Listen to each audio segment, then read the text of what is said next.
Bonjour à tous et bienvenue sur l'aéroport de Deauville à bord de cet Airbus A330 de JAR Design. C'est la version 3 qui a été réalisée il y a quelques jours et je vous propose qu'on le teste ensemble à l'occasion d'un vol local qu'on va effectuer donc aux alentours de l'aéroport. L'idée va être de regarder deux choses aujourd'hui, voir comment on intègre un circuit d'attente et également comment on effectue une approche interrompue, donc une remise de gaz à l'issue d'une approche ILS ou n'importe quel type d'approche. Pour ça, on va donc utiliser cet Airbus donc A330 JAR Design version 3 et on est donc sur Deauville, on est déjà aligné sur la piste 30. J'ai déjà c'était l'ensemble des paramètres de l'avion, démarrer les moteurs, tout va bien. Il reste que le FMS que je n'ai volontairement pas touché, de manière à ce qu'on puisse le regarder ensemble pour deux raisons. D'une part parce que c'est intéressant de voir comment le paramètre pour ce genre de vol, et ensuite parce que c'est le nouveau FMS qu'ils ont sorti depuis la version 3 et que ça permet de voir avec vous un peu les différentes options qu'il peut y avoir maintenant, qui ont un petit peu changé par rapport à la version 2.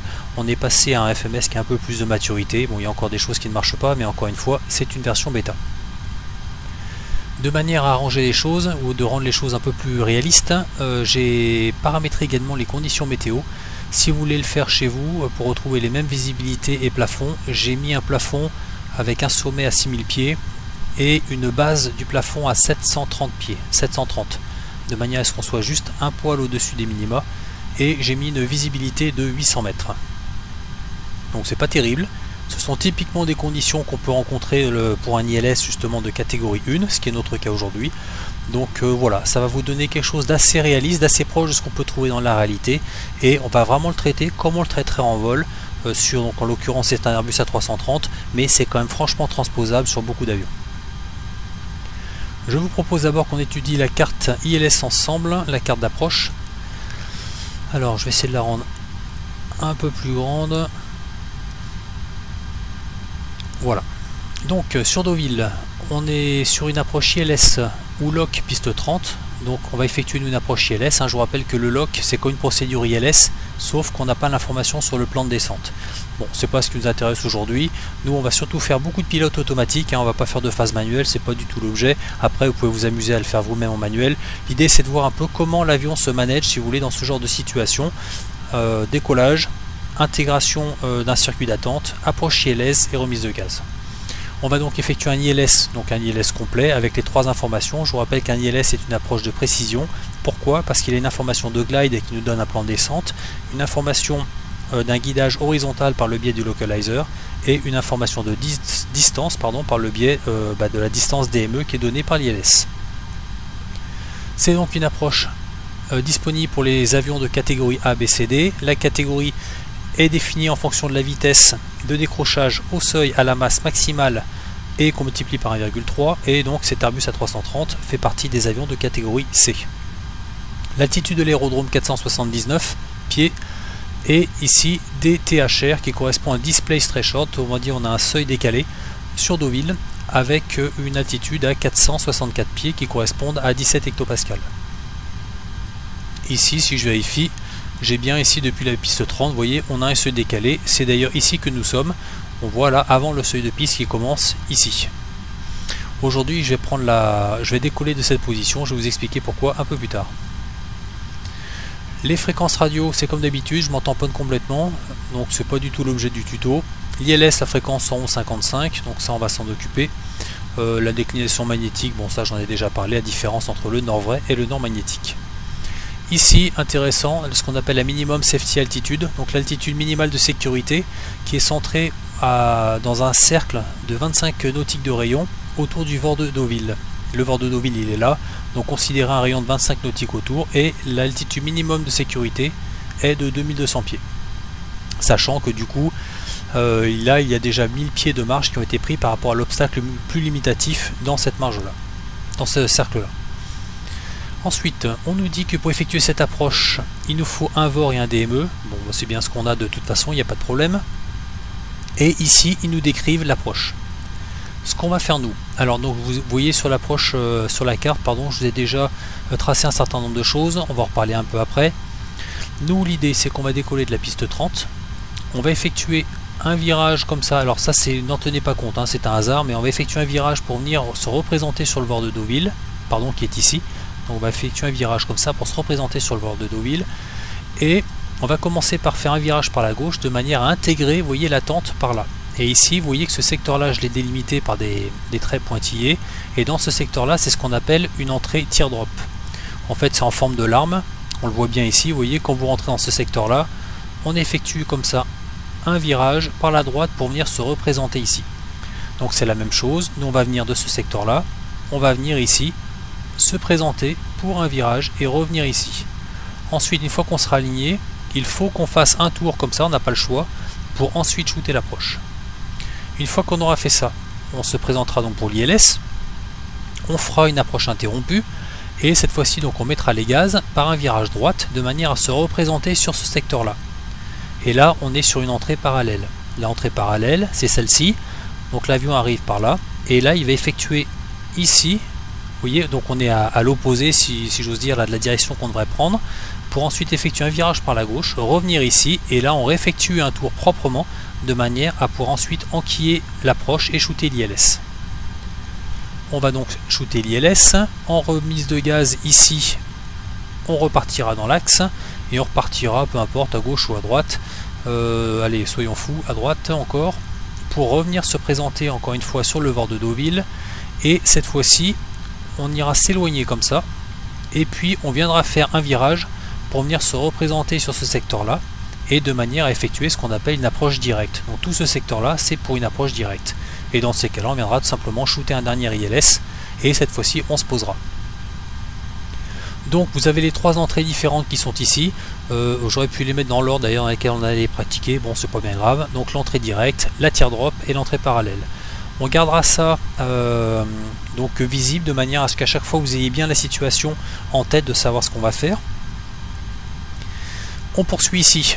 Ici on a, alors j'ai pas parlé du profil, on en discutera tout à l'heure, on a le temps de toute façon. Je poursuis.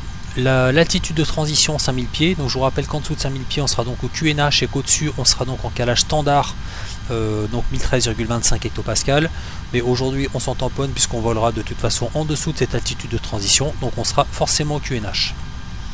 Ici l'API, c'est l'approche interrompue, donc il nous explique un peu ce qu'il va falloir suivre comme procédure. Là elle est simple sur Deauville, c'est monter dans l'axe, à 5 nautiques DME de Delta Victor qui est l'ILS, on tourne à gauche vers le bord de Deauville en montée vers 3000 pieds. Alors 3000 pieds est en gras, c'est donc une altitude, ici 2536 c'est par rapport au seuil de piste. Ou suivre instruction du contrôle. Je ne sais pas si vous voyez bien, je vais peut-être zoomer un peu. Ouais, j'ai peut-être été un peu gourmand. Bon. De toute façon, vous avez les cartes disponibles de manière à les télécharger pour avoir une meilleure vue. Et on nous dit monter à 1300 pieds avant d'accélérer en palier. Donc, dans l'ordre, ici, et vous voyez, c'est ce qu'on voit en pointillé ici, c'est ce qui nous décrit l'approche interrompue. Donc si on doit remettre les gaz en finale, ce qui sera notre cas, on poursuit dans l'axe jusqu'à 5 nautiques Delta Victor qui est bien l'identification de l'ILS, 111.55. Ensuite, on effectue un virage par la gauche, la vitesse max ce sera 220 nœuds, et on monte toujours et en direction, vous voyez, du bord de Deauville qui est ici. Et on nous dit, attention, c'est important, monter à 1300 pieds avant d'accélérer en palier. En clair, on ne peut pas accélérer avant de monter à 1300 pieds. Alors ça peut vous paraître un peu obscur, cette histoire de ne pas accélérer avant, mais vous allez voir que ça va devenir limpide. Le profil de l'approche, bah là on voit bien, de toute façon, que c'est une interception du plan à 3000 pieds. On arrive tranquillou ici. Ici, India Fox Intermediate Fix, c'est celui-ci. Et on a ensuite le FAF qui est le Final Approach Fix, donc qui est le point auquel on va initier la descente. Dans l'ordre, vous voyez, on a le YAF, Initial Approach Fix, Intermediate Fix et Final Approach Fix. Nous on passera pas par le YAF puisque du coup on va décoller à chaque fois le bord de Deauville, on fait une attente et puis ensuite on shoot l'approche. Donc interception du plan à 3000 pieds. Lorsqu'on arrive au FAF, qui est donc ici identifié en distance DME par rapport à l'ILS ou alors par rapport au seuil, mais nous on va regarder par rapport à l'ILS, c'est 8 nautiques de l'ILS, on débute la descente sur un plan à 3 degrés vers nos minima qu'on va regarder maintenant. Nos minima ils sont marqués ici, la catégorie avion ABCD, je vous rappelle que nous c'est un avion de catégorie C, mais ce qui ne change pas grand chose, que finalement on a les mêmes minima quelle que soit la catégorie avion. Deux types d'approche, l'ILS ou la LOC. La LOC, on s'en tamponne, on est parti du principe qu'aujourd'hui on allait faire un ILS complet. Donc tout ça, on oublie. Ici OCH, ILS et la marge de franchissement d'obstacles, on s'en tamponne aussi, c'est pris en compte dans les minima. Et MVL Circling, je vous ai fait un tuto la dernière fois là-dessus. Aujourd'hui, on s'en fout aussi. Ce qui nous intéresse en clair, c'est uniquement cette partie-là. Pour l'ILS, on a une DA, qui est une Decision Altitude. Quand on a une approche de précision comme ça, une ILS, c'est toujours une Decision Altitude. C'est l'altitude à laquelle, de toute façon, c'est binaire, c'est on voit la piste, ou enfin on voit une référence de la piste ou on n'en a pas. Si on n'a pas de référence de la piste, de toute manière, on ne réfléchit pas à ces remises de gaz. Il est interdit de descendre en dessous de cette altitude-là, qui est donc de 670 pieds par rapport au niveau de la mer, ce qui correspond à 200 pieds par rapport au sol. 200 pieds, pour votre information, c'est l'altitude minimale de décision qu'on peut avoir sur une ILS de catégorie 1. Après, catégorie 2 et 3, dans ces cas-là, on peut descendre à des altitudes, des hauteurs plus basses, mais sur un ILS de catégorie 1, de toute façon, ça ne va jamais en dessous de 200 pieds. Donc là, on descend 200 pieds sol, ce qui fait 670 pieds QNH. Et ici, on s'en fout, en fait, c'est les distances, enfin on s'en fout pas, c'est pas vrai ce que je dis, c'est les distances, vous voyez, par rapport à l'ILS, et avec des contrôles de plan. C'est-à-dire que par exemple à 6 nautiques, on doit vérifier qu'on passe le glide à 2380 pieds.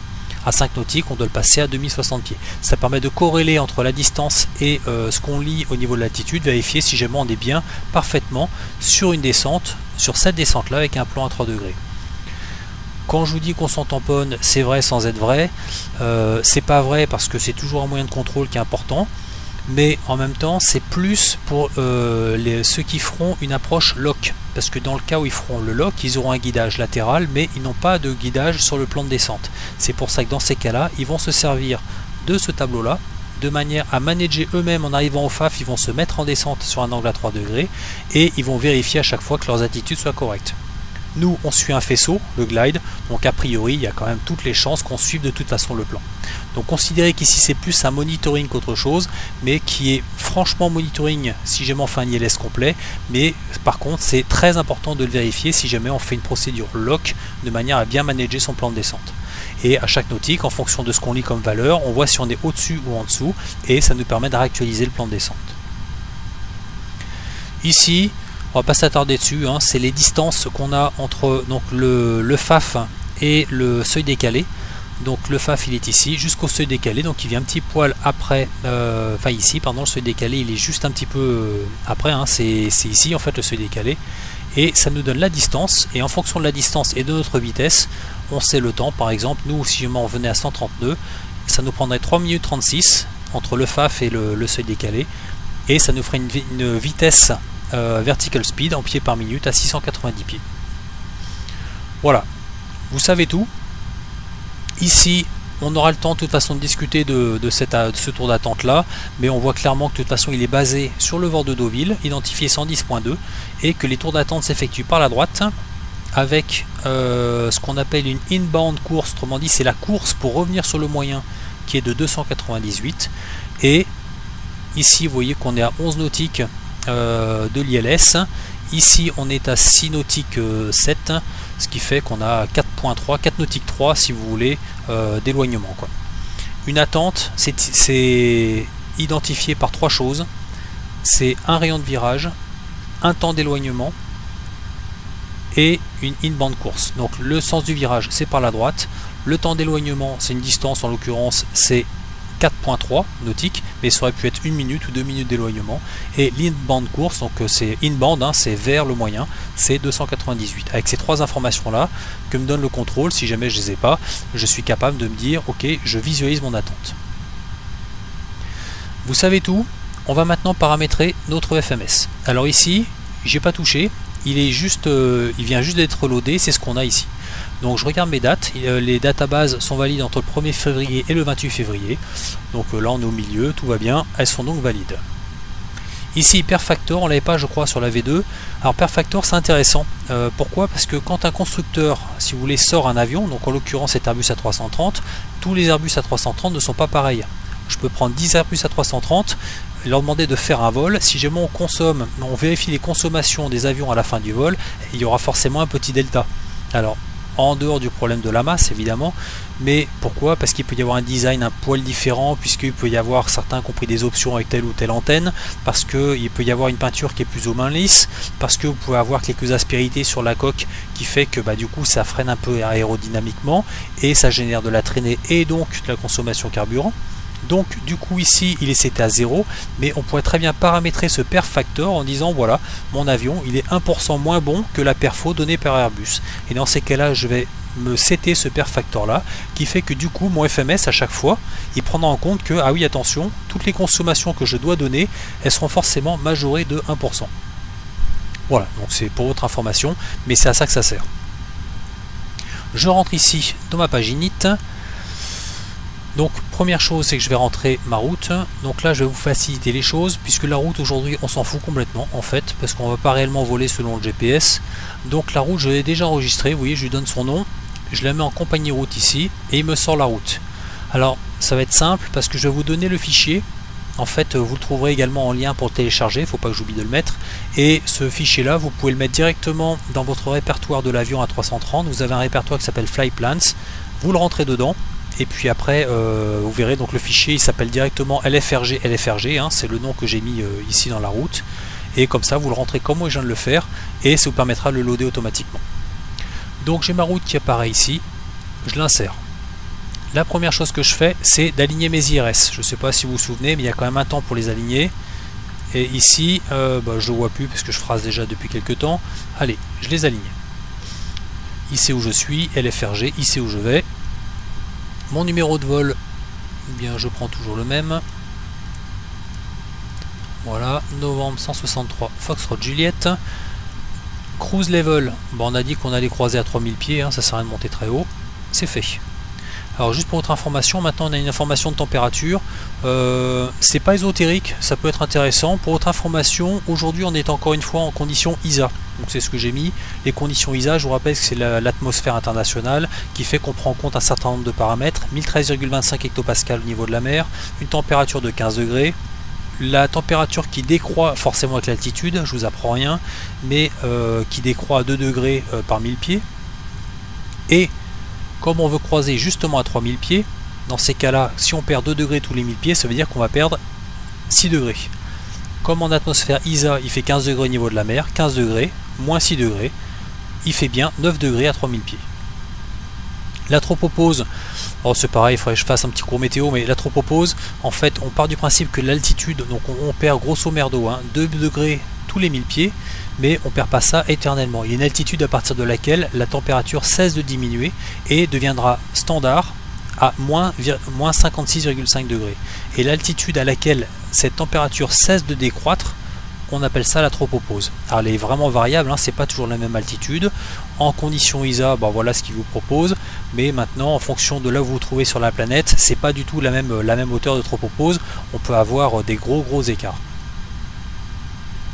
La page init, la première c'est faite.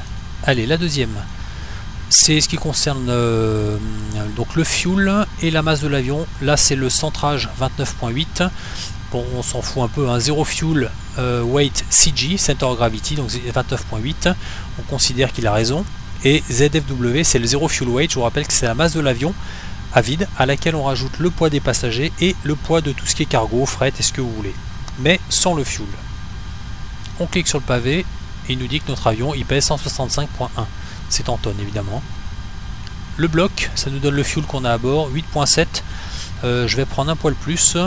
Alors c'est du luxe, hein, j'en ai pas forcément besoin. Voilà, on va jouer avec ça, ça me permet de le tester en même temps. Le fuel, crac, le camion est arrivé rapidement, j'attends le camion de fuel et je reviens sur ma page init. Ici il va me donner donc le bloc. Alors si je voulais vérifier 8.7, je vais prendre combien? Moi je vais prendre 11. Je vais prendre 11, je vais les mettre ici. Voilà. Alors si je prends 11, il me dit qu'il me faut 200 kg pour le taxi, 3.3 pour le vol, 0.1 pour la réserve de route qui doit être de 5% du délestage ici du trip fuel sans être inférieur à 5 minutes de vol. L'alternate, j'arrive pas à le paramétrer sur cette version de FMS, j'ai peut-être pas compris quelque chose ou peut-être que c'est pas simulé. La réserve finale correspond à 30 minutes à 1500 pieds à la vitesse d'attente, qui considère à 1 tonne. Donc si je fais maintenant 11 moins 3.4 plus 0,2, ça fait 3.6, 3.7, 3.7, 4.7, 4.7 plus 6.2, effectivement on arrive à 10.9 avec les arrondis, 11, je suis d'accord. Donc ça me paraît cohérent. Le fuel, j'ai dit que je voulais 11. Voilà, pour l'instant j'ai 8.7, hein, c'est bien la valeur qu'on avait initialement ici. Allez, crac, je refuel. C'est fait. J'en ai plus besoin. Grand handling. Voilà, drive away. Logiquement ça disparaît, c'est fait. Je reviens sur mes perfs. Donc, pardon, sur mon init, ma page 2. Mon fuel, c'est cohérent. Donc maintenant si je clique ici, 10.9. Voilà, il me l'a actualisé, 10.9, c'est parfait. Donc j'ai toutes mes valeurs, c'est cohérent. Maintenant que c'est fait, je vais rentrer dans mon plan de vol, je vérifie ce que j'ai ici, donc il m'a rentré ma route, hein, tout va bien. Et ici, je ne sais pas si vous vous souvenez, ce sont des contraintes de vitesse, on y reviendra après. Je vais sur mes perfs. Mes perfs, ici, je clique sur mes pavés. Voilà, il me retrouve directement les vitesses qui vont bien en fonction des paramètres du jour et de mon avion. Il me donne V1 136. Je vous rappelle que V1, c'est la vitesse de décision, c'est donc la vitesse à laquelle...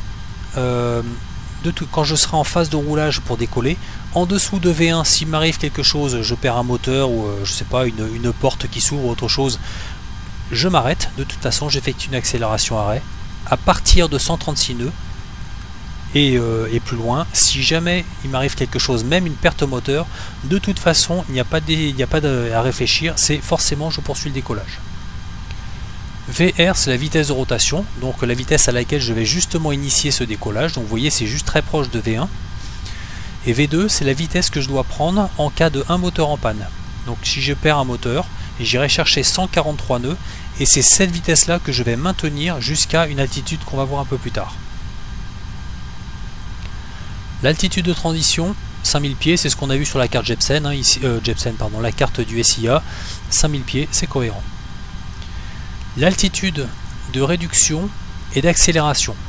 Alors, je vous le rappelle, un moteur, là on va appliquer une certaine poussée qui est quand même loin d'être négligeable pour le décollage. On n'ira pas jusqu'au max, qui serait le mode Toga, on va aller jusqu'à ce qu'on appelle le Manflex. Donc c'est une poussée, si vous voulez, qui est réduite de manière à éviter de trop solliciter le moteur. Ça permet d'économiser un peu le moteur.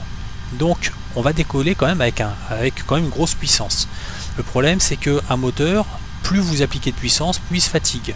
De manière à pouvoir préserver un moteur, ce qu'on veut, c'est le réduire dès que possible, de manière à trop le solliciter. Et un moteur n'est pas fait de toute façon pour travailler avec une poussée continue, plus de 5 ou 10 minutes, ça dépend des moteurs, ça dépend des FADEC que vous avez aussi, donc des ordinateurs qui gèrent les moteurs. Voilà, donc pour cet avion-là, on sait que de toute façon, comme beaucoup d'avions, il faut penser à réduire rapidement, j'ai bien rapidement après le décollage. On va mettre cette altitude là, on va regarder à combien on va la mettre. Par défaut, Airbus vous propose 1000 pieds, 2000 pieds. Enfin Airbus, je ne sais pas si c'est Airbus, mais en tout cas dans le cadre de l'Airbus A330 de Jar Design, c'est systématiquement 1000 pieds, 2000 pieds. Ça me convient sans me convenir. Je dirais que oui, ça me paraît cohérent de réduire mon moteur à 1000 pieds parce que je serai à une altitude suffisamment haute, j'ai envie de dire, si jamais il m'arrivait quelque chose. Je vous rappelle que la sécurité ici sur Deauville, c'est 2002, sachant que ça prend en compte 1000 pieds de marge d'obstacle, que là je vais décoller face à la mer. 1000 pieds, ça me paraît pas déconnant. Maintenant, il y avait quand même quelque chose qui m'a interpellé tout à l'heure, c'est ici, vous voyez, monter à 1300 pieds avant d'accélérer en palier. Donc, je le garde en mémoire, cette affaire-là, ça me servira plus tard. Ici, donc 1000 pieds, 2000 pieds, ça me va bien. Donc en fait à 1000 pieds, ça veut dire que je vais réduire la puissance de mon moteur et je vais continuer à monter avec cette puissance un peu réduite jusqu'à 2000 pieds. Et à 2000 pieds, je vais pouvoir accélérer mon avion de manière à ensuite rentrer mes volets et puis après pouvoir monter à ma vitesse de croisière, à ma vitesse de montée. Ici, la piste 30. Take-off shift, c'est si jamais la longueur de piste est différente aujourd'hui parce qu'il peut y avoir des travaux par exemple sur la piste, ce qui n'est pas d'autre cas. Le braquage des volets, je clique dessus, il me propose 1 et up 3.1, donc ça le 1 c'est volet 1, donc premier cran de volet, et up 3.1, je vous rappelle que c'est ce qui va appliquer comme réglage sur le plan horizontal à l'arrière de l'avion en fonction du centrage de notre avion qui était de, je sais plus, 28 quelque chose, 28.9 je crois, ou 29.8. On parle des volets, intéressant. Les volets sur un Airbus A330, vous pouvez décoller avec flaps 1, flaps 2 ou flaps 3. Par défaut, il vous met flaps 1, c'est pas déconnant du tout. L'idée c'est que si jamais vous décollez flaps 1, ça veut dire que vous allez décoller avec une longueur de piste qui est assez grande, mais de manière à pouvoir décoller avec une vitesse assez élevée. Le but, c'est que si vous décollez avec une vitesse assez élevée, vous allez pouvoir avoir, après le décollage, un gradient de montée qui sera suffisamment intéressant. Donc il sera assez élevé votre gradient de montée, puisque vous aurez du coup pas mal de vitesse. Ça peut être très intéressant pour pouvoir effacer des obstacles qui sont assez loin. Et c'est un réglage de volet, si vous voulez, flaps 1 qui correspond bien, si vous voulez, une opération normale. Le cas où je prendrais flaps 2 ou flaps 3, ce serait pour deux raisons. Enfin, pour plusieurs raisons. La première, c'est si jamais la piste est courte. Si la piste est courte, eh ben dans ces cas-là, j'ai besoin de me retrouver en l'air le plus tôt possible. Donc, de réduire ma vitesse à laquelle je vais m'envoler. Ça va être le but de ce braquage de volet. On mettra flaps 2 ou flaps 3 qui fait que au lieu de, ici vous donne une vitesse, vous voyez V1, VR 136, 139, on aura des valeurs qui seront un peu plus faibles. Alors ça marche pas je crois dans le cadre de la simulation, j'ai essayé ici, mais sinon vous aurez des valeurs un peu plus faibles qui vous permettent de vous envoler un peu plus tôt. Donc sur une piste courte, c'est plutôt un braquage flaps 2 ou flaps 3 qu'on prendrait. L'inconvénient, parce qu'il y en a toujours un, on décolle à une vitesse qui est inférieure, donc le gradient de montée qu'on peut avoir sera forcément diminué également. Donc après, c'est toute une affaire de compromis entre la longueur de piste qu'on peut avoir, le gradient de montée qu'on peut avoir en fonction de la vitesse. Donc à vous de voir. La règle, si vous voulez, c'est qu'une piste courte, on va plutôt tendance à avoir un degré de volet qui sera supérieur, donc flaps 2 ou flaps 3. En sachant que dans ces cas-là, on aura un gradient de montée quand même qui sera moindre. Maintenant, si vous n'êtes pas limité, vous n'avez pas réellement d'obstacle, et ben dans ces cas-là, la piste, si jamais elle est suffisamment longue également, flaps 1, c'est parfait, puisque ça vous donnera certes une distance de roulage qui est supérieure, mais par contre une meilleure vitesse, de manière à pouvoir avoir un meilleur gradient de montée et mieux effacer les obstacles. Généralement, les obstacles lointains, il s'efface mieux avec, les flaps 1, et un obstacle qui est beaucoup plus proche de la piste, on l'effacera plus facilement en flaps 2, flaps 3. Pourquoi? Parce qu'on aura décollé, fait la rotation un peu plus tôt, ce qui fait qu'on a la marge d'obstacle, même si on a un gradient qui est un petit peu moindre, on l'effacera plus facilement. Bon, j'ai passé beaucoup de temps à vous expliquer tout ça, mais c'est juste pour vous expliquer pourquoi il y a différents réglages de volet au décollage et dans quel cas on utiliserait l'un ou l'autre. Aujourd'hui, typiquement, ce qui pourrait être intéressant, voilà, pas trop, quand on a une visibilité qui est très faible, donc on peut décoller dans la réalité avec des procédures avec une visibilité à 125 mètres, là aujourd'hui il y en a 800, 125 mètres, ce qu'on veut d'un point de vue sécuritaire, c'est se retrouver airborne, donc en l'air le plus tôt possible. On considère que c'est pas safe, si vous voulez, de rouler sur la piste avec une visibilité de 125 mètres. Elle est de 125 mètres, elle pourrait très bien se diminuer mais à 50 mètres ou même beaucoup moins, qui fait que si on continue à rouler sans voir la ligne centrale par exemple, c'est dangereux.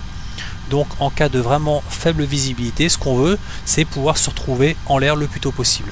Donc dans la réalité, on applique généralement avec l'Airbus, encore une fois je ne connais pas, hein, je ne vole pas l'Airbus, mais sur un autre avion, c'est la même chose. Si vous voulez, on va sélectionner plutôt flaps 2, de manière à pouvoir décoller un peu plus tôt, se retrouver en l'air, c'est plus safe. Et pareil, bon, je ne vais pas m'étendre, mais si jamais la piste est contaminée par de la neige par exemple, c'est la même raison. Si jamais on devait effectuer un arrêt décollage, c'est pas forcément terrible de le manager à une vitesse élevée. Ce qu'on veut, c'est pouvoir être airborne le plus tôt possible, c'est pareil. Donc une piste contaminée, ce serait plutôt flaps 2 que je prendrais, ou flaps 3 sur cet Airbus. Voilà, je vous ai tout dit. Aujourd'hui, on va donc décoller flaps 1, et donc c'est le réglage qu'il nous propose.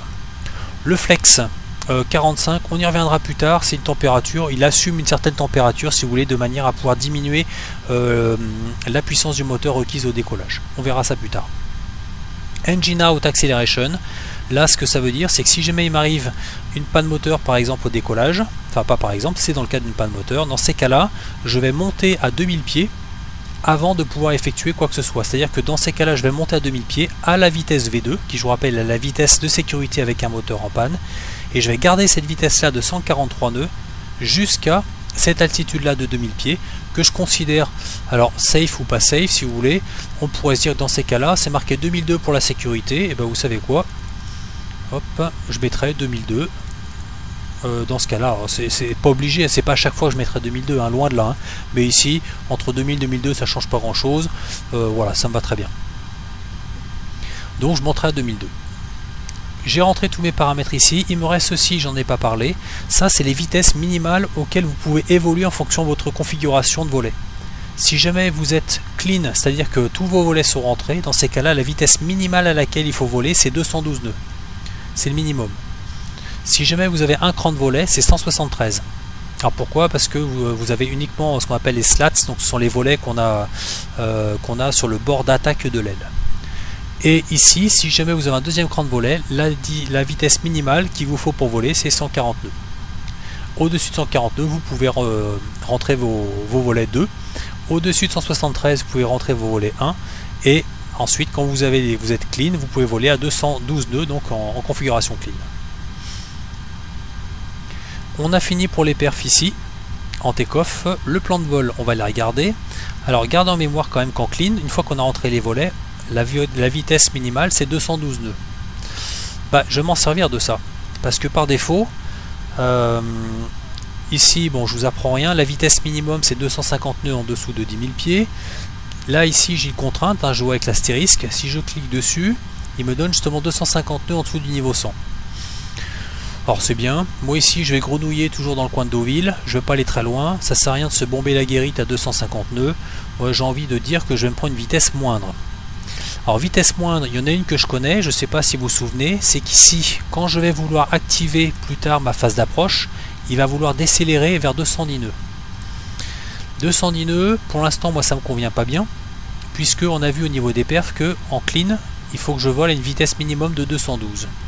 Donc ce que je vais faire ici, je vais me mettre une contrainte ici à 215 en disant voilà, moi en dessous de 10 000 pieds je veux que tu voles à 215, donc je veux pas que tu accélères à 252, ça me sert à rien, mais par contre j'impose 215. Et ici, hop, je vais me mettre également une speed contrainte à 200, hop là, je mets 214, j'ai fourché 215. Voilà. Est-ce que j'ai d'autres contraintes sur mon plan de vol? Oui, j'en ai une ici. 215 il me l'a mis automatiquement, du coup ici 220 nœuds c'était le maximum qu'on pouvait avoir, effectivement on le voit ici 220 nœuds, moi 215 ça me suffira, j'ai pas envie que mon avion accélère plus que nécessaire, crac. J'en ai une autre ici, une contrainte 215, ok parfait, donc il l'a reprise telle quelle, la contrainte d'altitude c'est très bien, voilà. Ici j'en ai encore une, 215 c'est tout bon, bon bah écoutez a priori il m'a tout pris proprement.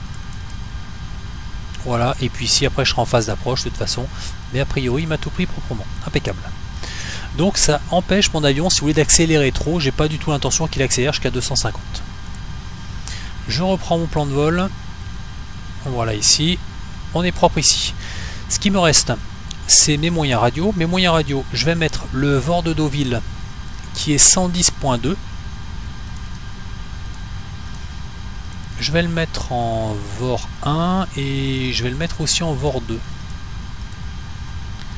Voilà. La course, je vais me mettre 298. Vous voyez, quand je reviendrai faire mes tours d'attente, c'est mon inbound course ici, hein, on en a parlé pour le tour d'attente.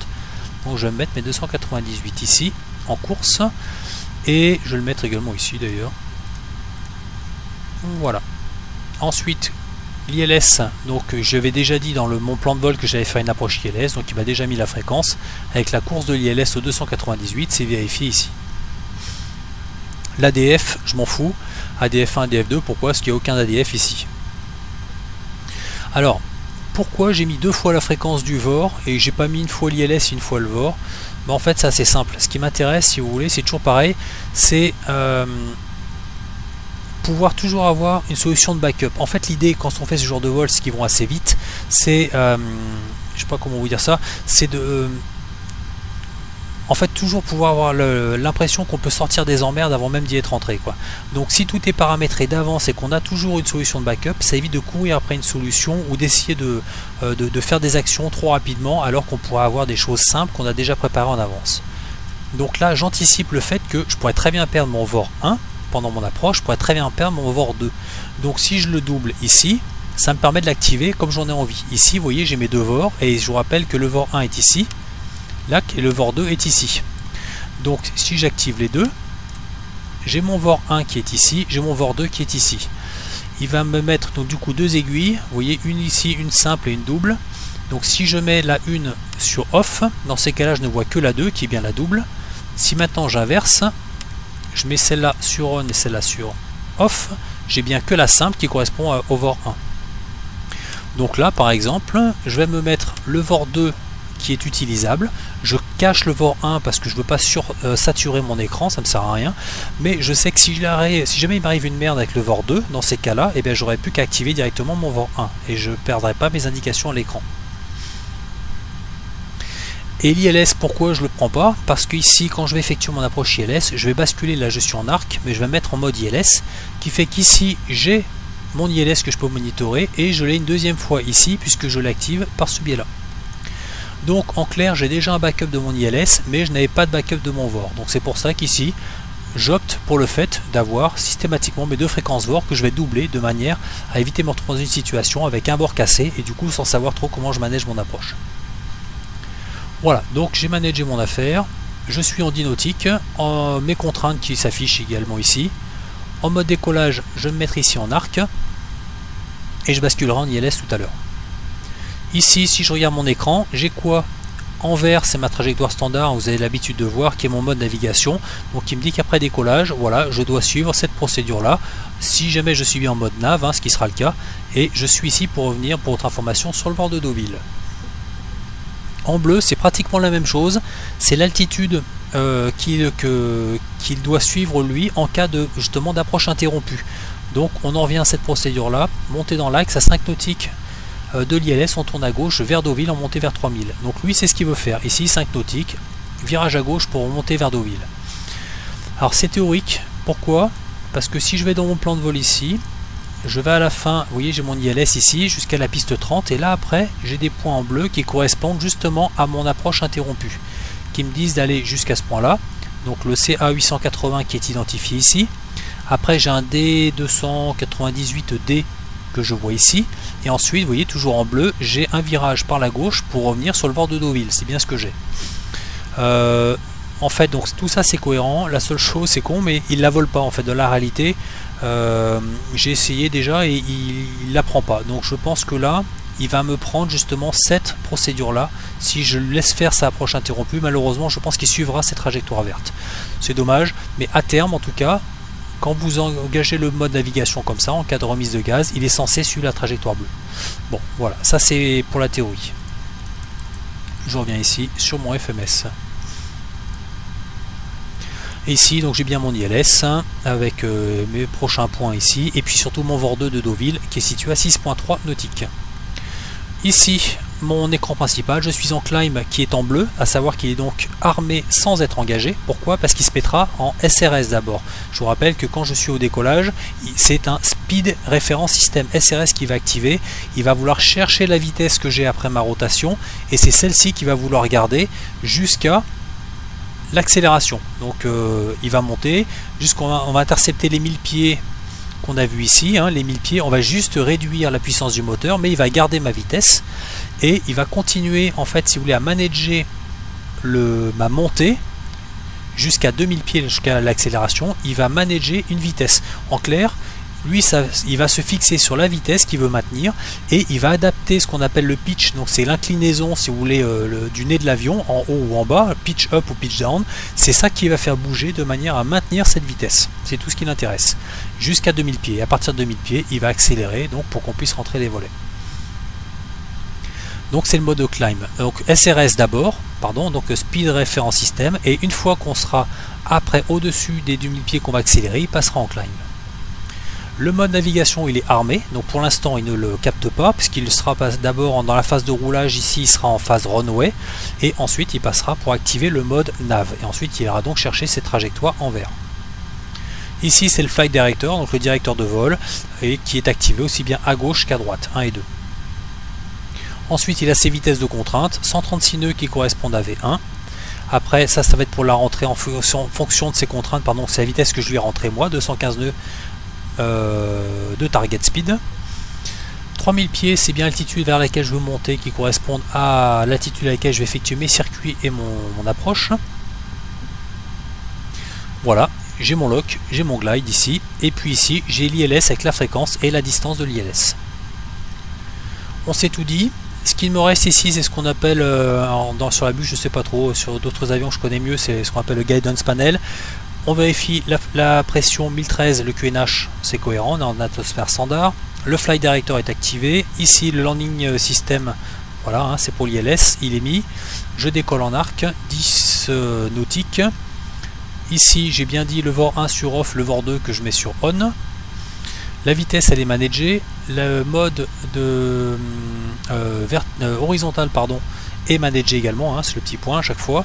3000 pieds c'est l'altitude que j'ai sélectionnée donc en target, hein, 3000 pieds. Voilà, c'est managé également, tout va bien. Je suis prêt à décoller ici, ma checklist de décollage elle est faite. Mon max take-off ici en cas de rejected take-off, je vous rappelle que si je dois faire un arrêt décollage avant d'arriver à V1, hein, parce qu'à partir de V1 de toute façon pas le choix, je décolle, mais avant dans ces cas là il y aura l'auto-break qui sera activé max de manière à réduire vraiment la distance de freinage. On s'est tout dit, donc là maintenant on décolle et on va laisser faire donc le mode nav, à savoir la trajectoire verte, et de manière à revenir tranquillement sur bord de Deauville, et pendant ce temps là on phrasera de la manière dont on va se passer. Allez, pour l'instant je vais réduire un peu ça, de manière à avoir une meilleure visibilité au take-off. Ici je vais garder le FMS dans le coin. C'est bien ça, hein, ce qu'ils ont fait avec la version 3 avec le FMS détachable. Ça permet de garder tout le cockpit à vue et en même temps de pouvoir pianoter sur le FMS. Moi je trouve que c'est très malin. On est prêt, je release le parking brake. Je vous rappelle la séquence de décollage. Donc ça va être Manflex pour l'application de la puissance, on n'ira pas jusqu'à Toga, on ira jusqu'au Manflex de manière à préserver un peu les moteurs, et je pense qu'on sera pas trop loin de la longueur maximale de piste quand on décollera, on verra. Et lorsqu'on sera en phase de roulage, le copy va m'annoncer 100 nœuds. Pourquoi il annonce 100 nœuds? C'est pour deux choses. La première, c'est pour que moi je puisse vérifier également sur mon badin que je sois bien également à 100 nœuds, qu'il y ait une cohérence. Et la deuxième, je lui réponds check, de manière à lui faire confirmer que j'ai bien vérifié que ma vitesse est cohérente et qu'ensuite je suis toujours vivant. Pourquoi? Parce que je suis pas loin quand même à 100 nœuds de la phase de décollage, et s'il voit que je ne réponds pas aux 100 nœuds, dans ces cas-là, lui prendra le contrôle de l'avion, et sans doute pour s'arrêter justement parce qu'on sera inférieur à 136 nœuds qui est ma vitesse de décision. Donc c'est pour ça, si vous voulez, qu'il y a un call-out à 100 nœuds, de manière à ce que les deux pilotes puissent brièvement se parler et confirmer que tout va bien. Après 100 nœuds, il va m'annoncer V1 rotate, V1 donc la vitesse de décision. À partir de là, dans la réalité, comment ça se passe? Le pilote il lâche la manette des gaz, si vous voulez, de manière à éviter d'avoir la tentation de jouer avec, de je réduis ou j'accélère si jamais j'ai une panne moteur. Dans ces cas-là, on réfléchit plus, on enlève la main et on sait que de toute façon, ce sera forcément go. Et il m'annonce rotate juste après, hein, vous voyez, 3 nœuds après, de manière à ce que je puisse initier ma rotation. On est parti, on release le frein de break. La puissance est appliquée Manflex et vous voyez il m'a ici activé mes modes SRS et Runway qui sont donc cette fois-ci sont engagés. Dans Power Set, c'est ce que j'annonce moi quand j'effectue mon Manflex pour vérifier que la puissance est bien appliquée.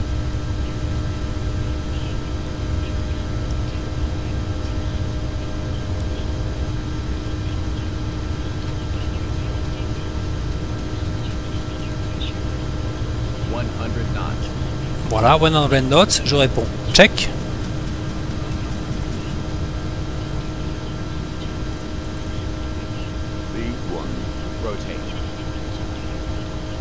La rotation. Positive climb, donc le vario est positif, le train sur entrée, voilà. Je suis mon DV, mon directeur de vol, et je mets l'autopilot tout de suite parce que voilà. Là maintenant j'ai le lever climb parce qu'on a passé les 1000 pieds, je réduis donc ma puissance, tac, en thrust climb mode. Là il prend ma vitesse ici, et il va garder cette vitesse là jusqu'aux 2000 pieds qui correspondent à l'altitude d'accélération.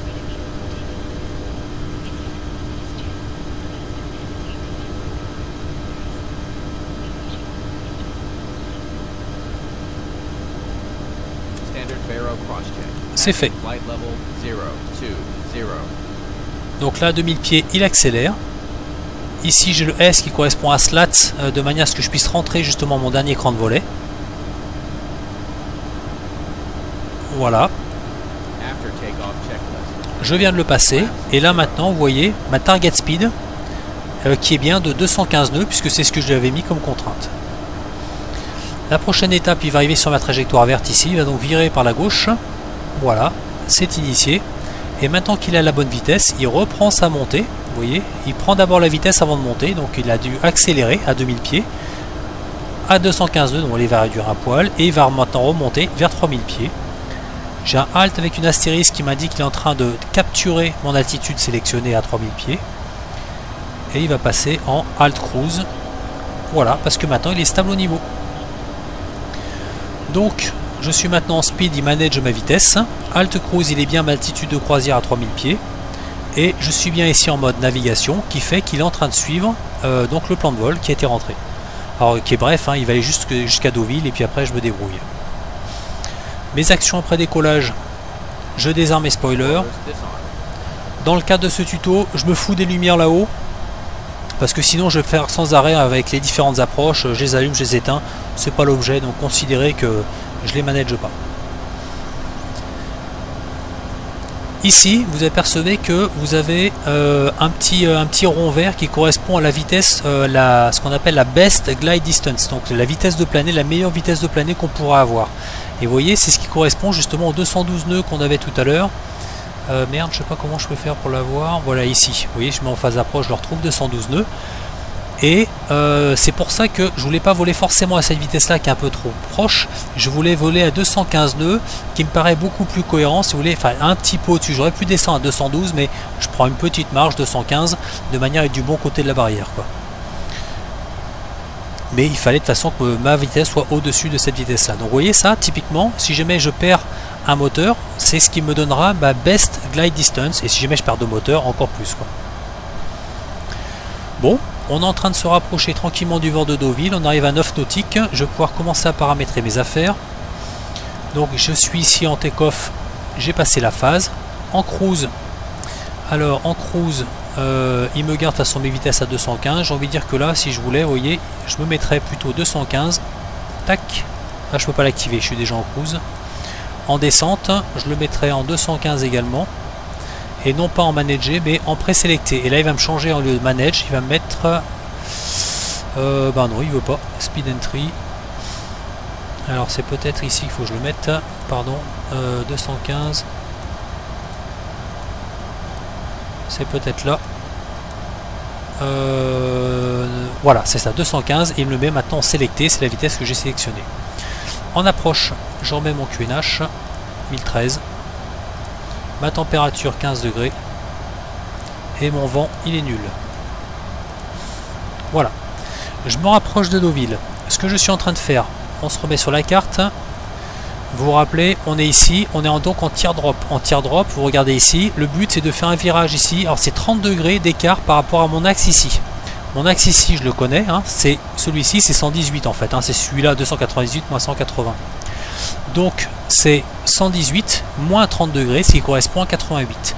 Donc je vais arriver ici, je passe vertical du bord de Deauville que j'aurai à 4 nautiques. Dès que je suis vertical du bord de Deauville, je vais anticiper de 0,5 nautiques de manière à faire un virage propre et arriver au cap, stable au cap une fois que je serai vertical du bord. Je m'éloigne au cap 88 pendant 1 minute. Dès que je me suis éloigné d'1 minute, je reviens par la droite au cap 298. Bon, on va y arriver tranquillement, 2 nautiques 5. Mon approche de toute façon elle est faite. Je vais activer mon approach phase. Voilà, je confirme. Alors je sais pas si vous vous souvenez, quand on approche, on active la phase d'approche, il vient chercher 210 nœuds. Là vous voyez qu'il a pris les 212, pourquoi est-ce qu'il n'a pas le droit de voler? Vous voyez le petit donut là vert, il n'a pas le droit de voler en dessous de 212, donc du coup il s'est limité lui à 212. Donc quoi, le monde est bien fait. Ici 0,9, j'ai dit que j'allais anticiper un peu. Je vais me mettre ce qu'on appelle en track, je tire ici. C'est moi qui manage maintenant ma vitesse, mon heading pardon. Et hop, je vire par la gauche au 0,88.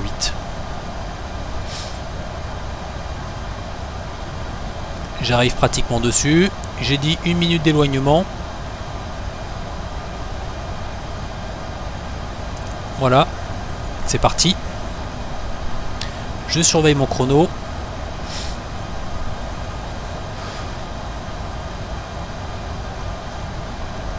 Et ensuite donc je virerai par la droite. Alors j'ai mis en heading. Je vous rappelle que vous avez également un mode track, on en reparlera tout à l'heure. Vous voyez ici, si jamais j'appuie ici, là pour l'instant je suis en heading et vertical speed. Si je clique dessus, je passe en track et fly pass angle. Donc en track, le fly pass angle, ça va être un angle que je vais pouvoir paramétrer ici en degrés, alors que si je suis en heading, il me donne un vertical speed, donc ce sera pour une descente ou une montée en pieds par minute.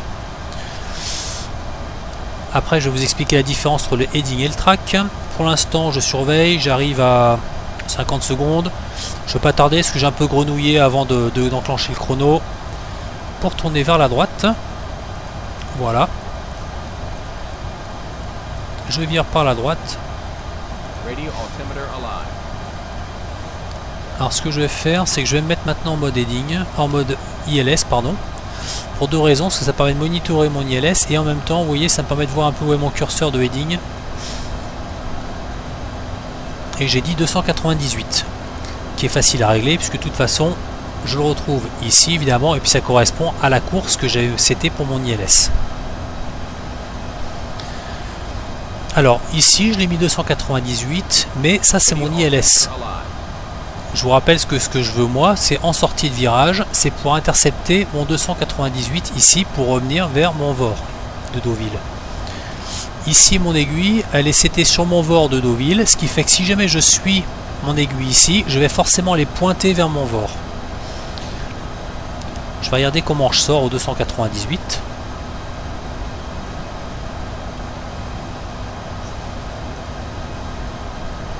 Vous voyez, je pense qu'il va falloir que j'augmente un poil mon cap. Pas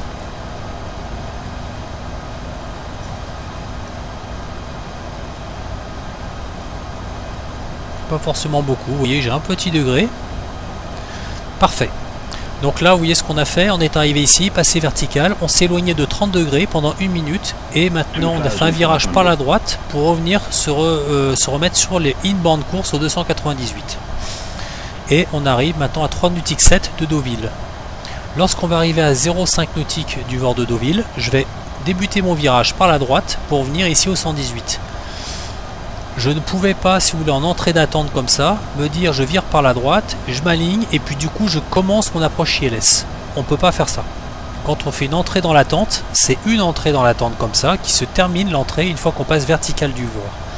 Après on fait un tour proprement, on se configure de manière à effectuer proprement un ILS. Bon là je suis bien, je reviens sur mon VOR de Deauville, j'ai activé mon mode approche, je suis déjà à 210 nœuds. Écoutez, il ne peut pas m'arriver grand chose. Ce qu'il faut que je fasse maintenant, parce que je ne sais pas encore, je fais une remise de gaz, je me paramétrerai ici avec mon auto-break que je mettrai sur médium. J'arrive, attention, je suis prêt à virer à droite, 0,5 nautique, virage par la droite, au cap donc 118.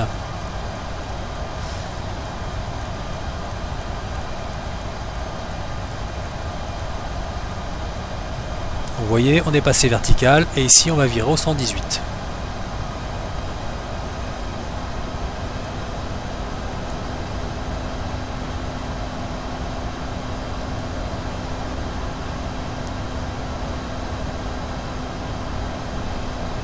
Voilà, bon je vais le laisser faire. Hein. Alors, je vous explique maintenant la différence entre le heading et le track. C'est important parce que ça, vous êtes amené à vous en servir, surtout si vous avez du vent. Quand vous mettez en mode heading, comme c'est le cas actuellement, je subis le vent. C'est-à-dire que là, si jamais j'ai du vent qui me pousse d'un côté ou de l'autre, je vais forcément dériver. C'est la grosse différence avec le track, qui fait que si jamais je lui donne un track... Alors attendez, je vais me remettre en heading, hein, c'était au 118. Hein. Alors, il le change, je ne sais pas trop pourquoi. Si je le mets en track 118, ce qu'il va le faire, c'est qu'il va de toute façon forcément me maintenir cette route au 118. Et il prendra en compte justement cette composante de vent. Donc si j'ai un vent qui vient ou de la gauche ou de la droite, lui il va le prendre en compte, mais il sait que ce que je veux, c'est que je lui impose un track au 118.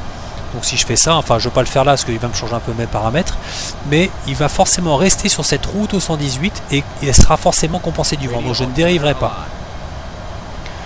Donc typiquement si je suis dans une attente, ça peut m'intéresser d'être en track de manière à pouvoir être sûr de faire proprement mon attente sans subir le vent. Et maintenant vous savez que si jamais vous restez en mode heading comme c'est le cas actuellement, je subis mon vent et je suis capable de dériver si jamais il y a du vent. Alors aujourd'hui j'en ai pas mis du vent, vous voyez 359 pour 0 nœud, donc je ne crains rien. Donc je vais rester en heading. La distance de l'ILS, on arrive à 10 nautiques et vous voyez ici quand on arrive à 11 nautiques de l'ILS, on vire par la droite pour venir rechercher l'axe ici. Donc on y arrive, 10.3.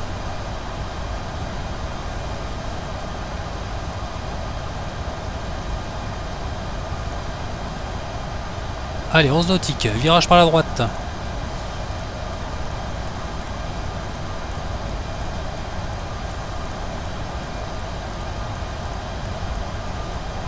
Voilà. Donc là, je me mets au 298. Et cette fois-ci, ce que je veux, c'est intercepter maintenant mon lock pour pouvoir effectuer mon approche ILS. Donc, je n'ai plus qu'à armer mon mode approche. Alors, une règle, si vous voulez, dans la réalité, quand on effectue une approche ILS comme ça, on attend toujours d'être à moins de 90 degrés de l'interception pour armer le mode approche. On considère que c'est pas propre de le faire avant. Là, vous voyez, maintenant, j'arrive à moins de 90 degrés, donc je peux activer mon mode approche. Je l'enclenche. J'ai bien mon glide et mon lock qui sont armés et qui ne sont pas encore engagés. Tac, et maintenant, il a capturé mon lock, il passe en vert. Et je suis toujours en altitude cruise à 3000 pieds en attente de l'interception du glide slope. Donc pour l'instant, lui reste en bleu. Il est armé, il est en attente. Mon avion est en train de se stabiliser ici. Il va s'aligner tranquillou sur le lock. Et je n'ai plus qu'à configurer mon avion. Je vais pouvoir sortir un cran de volet.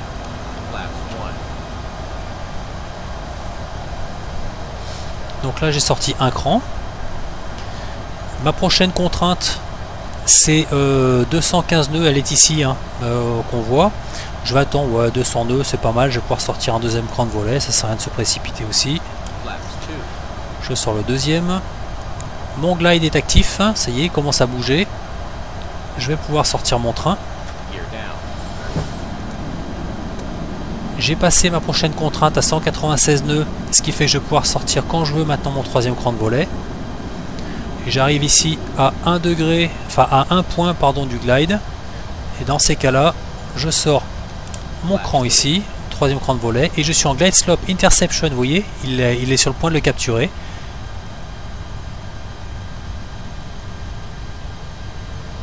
Tac, glide slope green, le lock est green.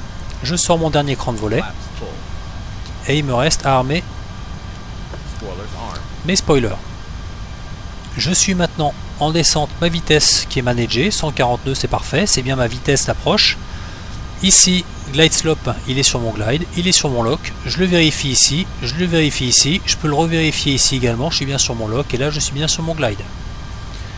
On est à 7 nautiques, regardez ce qui se passe là, vous voyez il est en train de virer ici, ça c'est mon VOR 2. Ici, je suis bien à 6 nautiques 7, effectivement, c'est cohérent, je suis en train de passer au-dessus de mon VOR. Donc du coup, l'aiguille change de côté. Et maintenant, il faudrait bien que je fasse pratiquement un demi-tour pour pouvoir aller, vous voyez, maintenant je vais avoir vraiment le qui m'indique qu'il faudrait que je fasse pile poil demi-tour pour retrouver mon VOR, ce qui est logique. Ma landing checklist, elle est faite, tout est vert.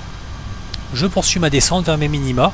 Alors par défaut, il met 50 pieds. C'est pas bon, je vous rappelle que pour nous c'était 200 pieds ici par rapport au sol. La DH, DA 670, DH par rapport au sol 200.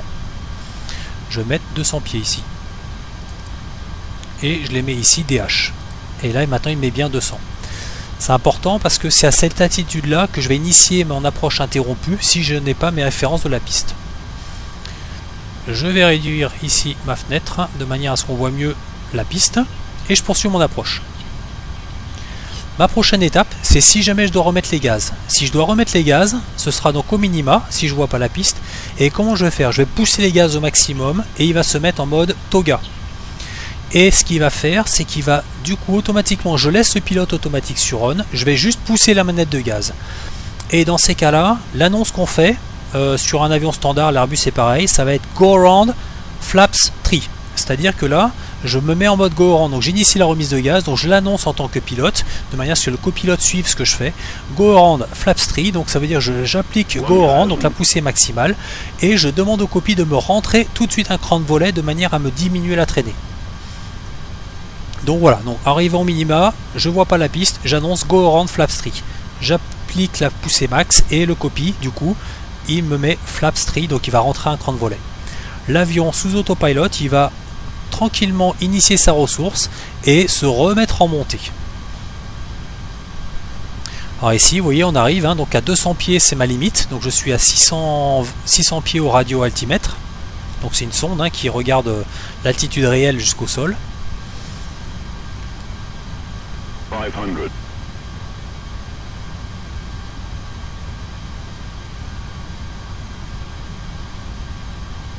400.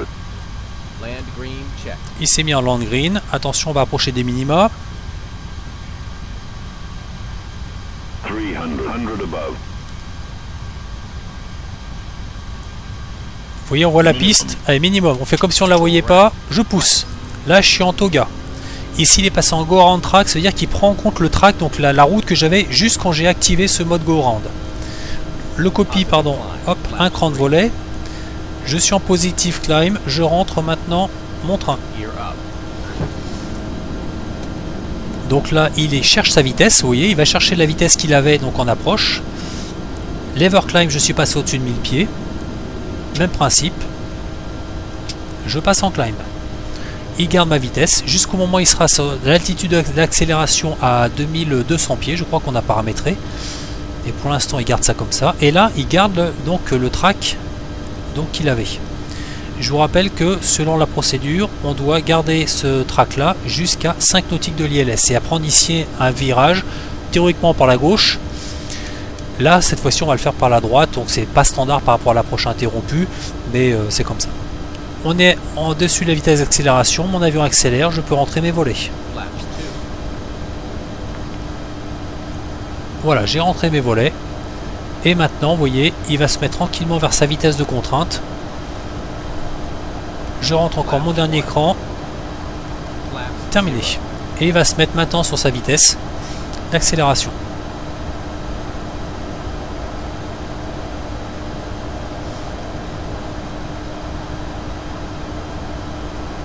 Voilà, il est au-dessus de sa vitesse, donc les 215 nœuds que je lui avais donné comme contrainte. Et là, il va monter tranquillement vers 3000 pieds.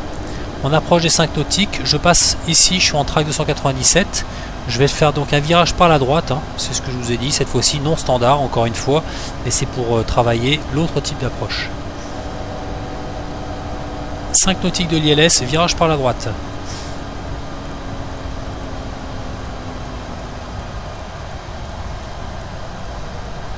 Et alors je vais jusqu'où comme ça, en fait je vais aller chercher mon aiguille, là, l'aiguille blanche, pardon, j'ai fait une connerie. L'aiguille blanche qui m'indique la direction réelle du VOR de Deauville. Voilà. Bon, ça coïncide avec mon ILS, mais c'est à cause de la course en fait, c'est un hasard. Moi ce qui m'intéresse c'est mon aiguille blanche, là je veux vraiment les pointer dessus.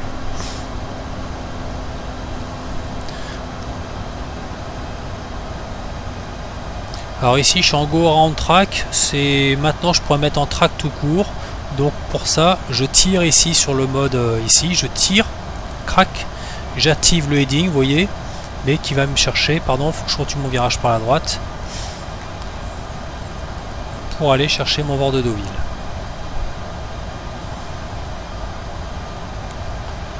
Bon, j'ai largement le temps avant la prochaine approche, vous voyez, 13 nautiques, c'est tout bon. Alors c'est allé un petit peu vite peut-être pour cette première approche, ça fait beaucoup de choses qui se sont passées, donc là on aura le temps de refaire un petit peu la séquence, mais c'est l'avantage si vous voulez, c'est que là on va en shooter une deuxième, quoi. Là ce qu'on a fait, donc vous voyez 5 nautiques de l'ILS, virage par la droite et on est en train de revenir vers le VOR de Deauville, et là on effectuera, vous voyez dans ce secteur là, P c'est donc une entrée parallèle. On vient ici, on suit l'axe ici, et lorsqu'on s'est éloigné d'une minute, pareil, c'est comme ici on s'est éloigné d'une minute, ici 1 minute d'éloignement au cap, donc du coup 118, et après on revient par la gauche sur Deauville.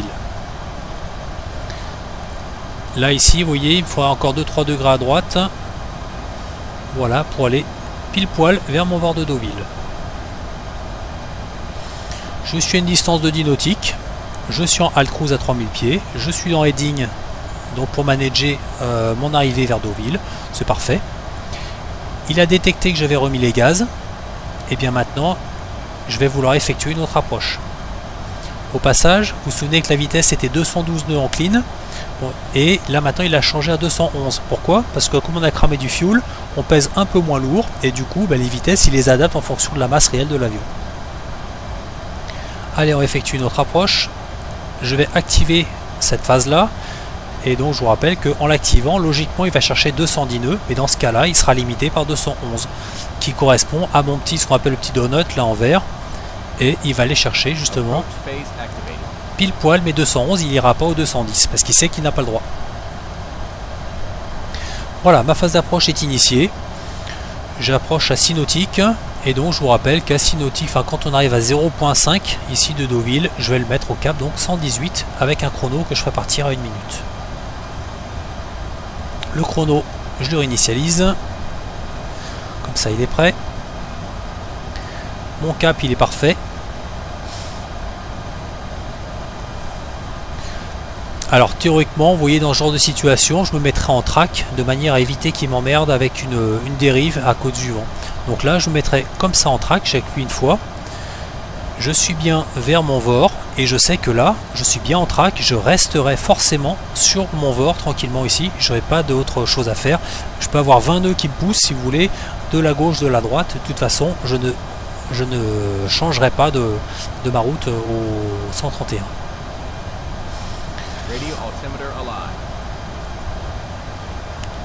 J'ai oublié de désarmer les grandes spoilers.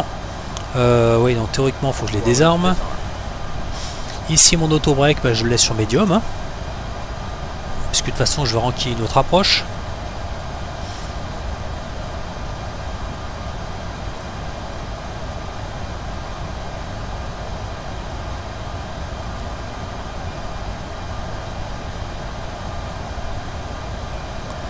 On arrive à un nautique 4 à 0,5, donc je vais lui faire un virage par la gauche au 118.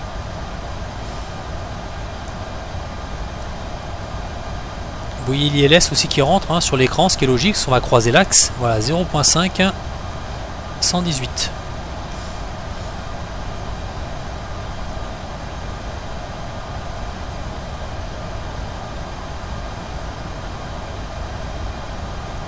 Et j'enclenche mon chrono.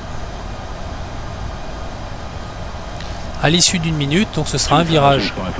Ce sera un virage par la gauche, hein, ici, pour revenir sur le VOR de Deauville. Et après, je ferai un virage par la droite, un tour d'attente ici. Et là, je me remets sur le lock et je re-shoot mon deuxième ILS.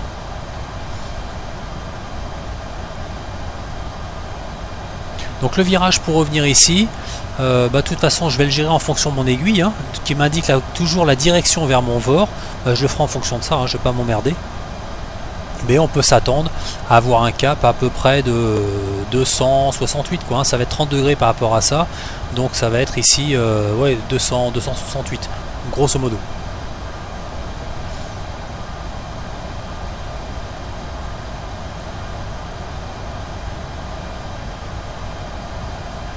Voilà, et bien j'y arrive. Allez, c'est un virage par la gauche. Et donc je vais chercher mon aiguille blanche qui m'emmène vers mon VOR 2 de Deauville.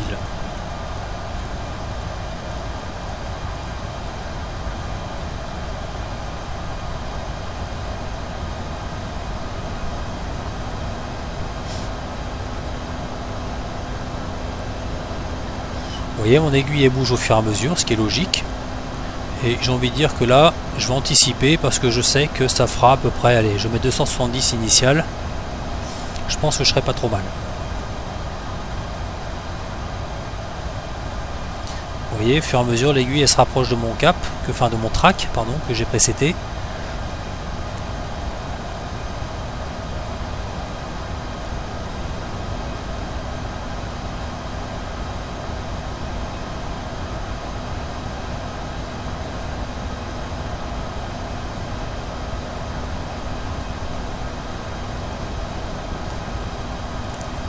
Ouais, bon, je vous disais 268, je pense qu'on va être bien.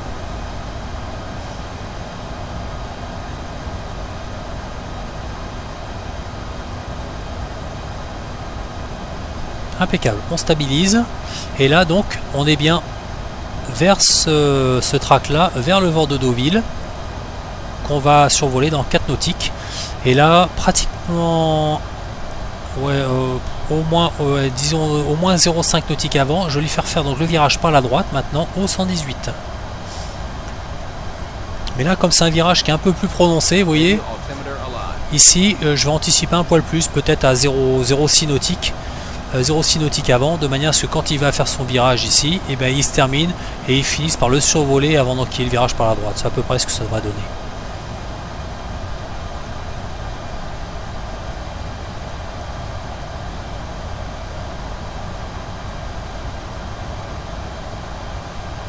Bon, ici mon chrono, je vais le resetter, je n'en ai plus besoin.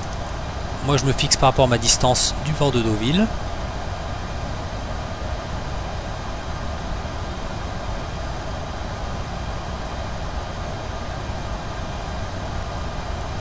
Voilà, 0.6, je vire par la droite au cap 118. Vous voyez qu'il y a l'ILS encore une fois qui rentre, ce qui est logique, parce que je vais intercepter l'axe ici, hein, en venant ici. Tac, il tombe dessus. Voilà. Ah, on a bien géré. Impeccable. Et là, pardon, 118. Voilà. Bon, maintenant on va le laisser faire, il est en train de faire le virage ici jusqu'au 118 et on s'éloigne jusqu'à 11 nautiques de l'ILS qu'on verra ici. Allez, on revoit la séquence de la remise de gaz. Ici donc on va faire l'ILS, on va jusqu'au minima, vous avez vu que la piste on la voit pas beaucoup à 200 pieds. Hein. Donc ici j'ai paramétré donc le plafond à 730 pieds QNH, hein, donc ce qui fait 200 pieds, 230 pieds à peu près par rapport au niveau du sol, de manière à ce que on voit juste avant les minima. Juste avant. Bon, là on va faire comme si on les voyait toujours pas. Et donc, si je ne vois pas en arrivant, donc ici à l'altitude 200 pieds qu'on voit ici, radio altimètre, je vous rappelle, j'annonce Go Around Flaps 3. Et dans ces cas, je pousse la puissance au maximum. Ici, ce sera marqué Toga ou Man Toga, ou je sais pas comment là, Man Toga.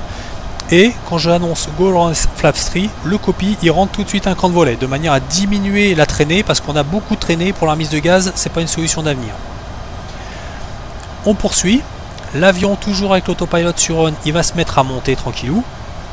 Lorsqu'il va monter, le copie m'annonce positive rate, ce qui veut dire que le vario est positif et que maintenant je vais moi lui demander gear up. Donc il va pouvoir rentrer le train. Encore une fois, on veut diminuer les traînées. Et une fois qu'on a fait ça, on monte vers notre altitude de remise de gaz qu'on a paramétré ici à non pardon à 2000 pieds ici parce qu'on n'a pas de moteur en panne. Donc c'est 2000 pieds, excusez-moi, je vous ai dit 2002 tout à l'heure. C'est 2000 pieds qu'on monte pour accélérer.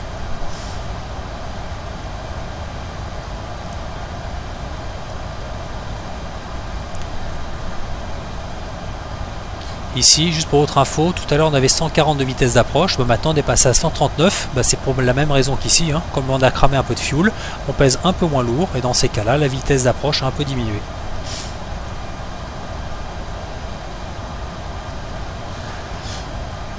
Donc vous voyez, tout à l'heure on a fait l'entrée teardrop, donc je vous rappelle, hein, c'est comme ça, ici on s'éloigne, 30 degrés d'écart, 1 minute et on revient. La parallèle, on arrive vertical, on fait une parallèle ici, on revient par la gauche, on s'aligne sur le moyen. Donc c'est pas très compliqué, mais c'est bien de les visualiser pour savoir justement comment on rentre dans l'attente. Ici, la manière dont c'est fait, c'est que, attendez, on arrive 12 nautiques, j'ai complètement merdé, j'aurais dû tourner à 11 nautiques de l'ILS. Ça m'apprendra à parler.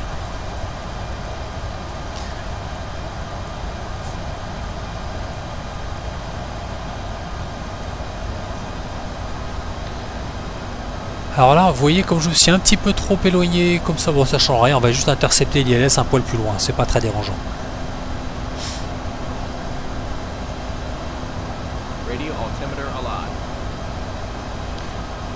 Donc je vous rappelle, la prochaine phase, ça va être à moins de 90 degrés d'interception, de manière à ce que je puisse, voilà, c'est fait, de manière à ce que je puisse maintenant enclencher mon mode approche. Tout de suite, j'ai toujours mon altitude Alt Cruise, hein, mais il a le glide qui est maintenant armé. Et le lock, vous voyez, ça y est, il l'a déjà capté, il va s'aligner tranquillou sur le lock. Oui, donc les entrées, hein, vous voyez, pas très compliqué, l'entrée parallèle, l'entrée teardrop. Oui, ce que je voulais dire, c'est qu'ici l'angle, c'est 70 degrés pardon, que vous avez. Donc je suis pas sûr que je l'ai vraiment matérialisé à 70 degrés. C'était histoire de dessiner quelque chose. Et vous voyez, ça paraît pas trop déconnant, quoi. Ici, 70 degrés dans le secteur là. 70 degrés, 70 degrés. Et après, vous définissez justement vos 3 secteurs.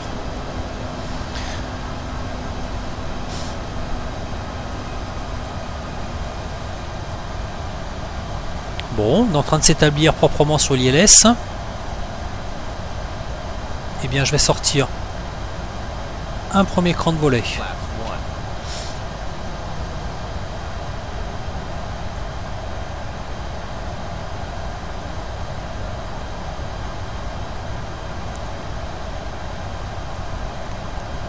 1. Un deuxième cran de volet. Flaps 2. Je vous rappelle le début de la descente qui est à le FAF, la 8 nautiques de l'ILS. Donc on arrive à 9.6, on est bien. Le glide est actif maintenant, vous voyez. Et hop, il est passé avec une astérisque. Je sors mon train d'atterrissage.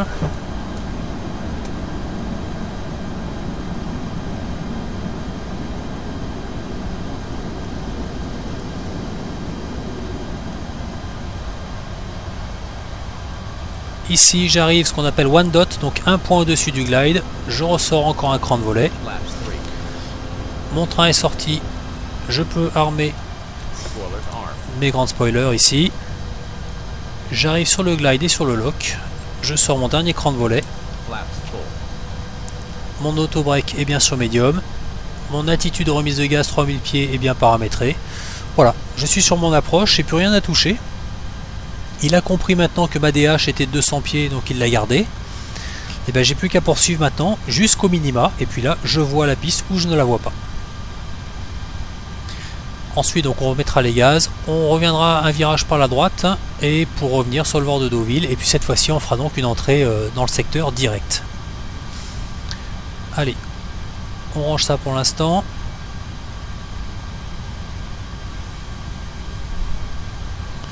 Voilà, ici, il m'a affiché la landing checklist, c'est tout bon partout. Alors encore une fois, à l'exception des lumières, hein, mais bon, ça j'ai déjà fait un tuto où je vous ai montré un peu comment manager les lumières.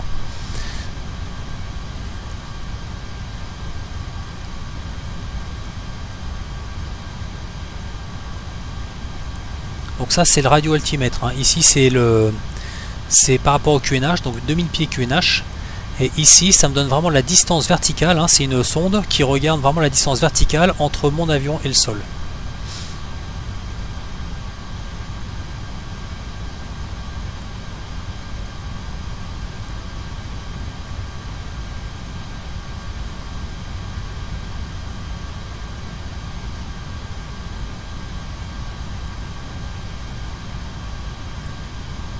Moi, je suis parfait.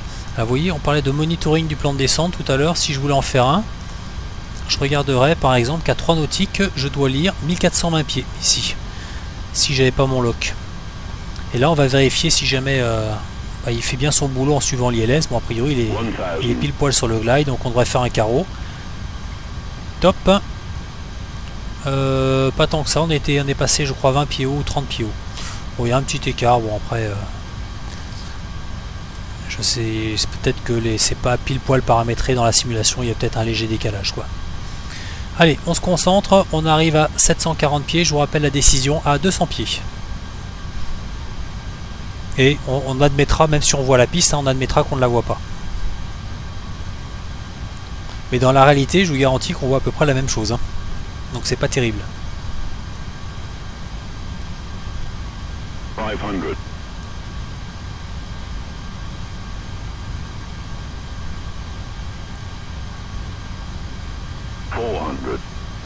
Land green. Check. Voilà, en autoland, il s'est mis en vert.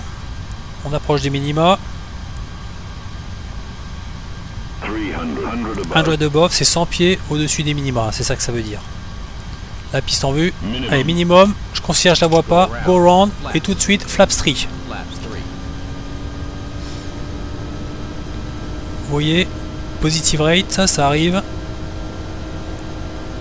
Positive. Voilà, positive climb. Le train sur entrée. Là il me prend la vitesse, si vous voulez, que j'avais lorsque j'initiais mon approche, ma remise de gaz. Lever climb, je suis passé au-dessus de 1000 pieds, je réduis en régime climb. Il maintient ma vitesse, hein, c'est tout ce qui l'intéresse là. Et le vario va dépendre de la vitesse. Lui, ce qui l'intéresse, c'est de monitorer ma vitesse.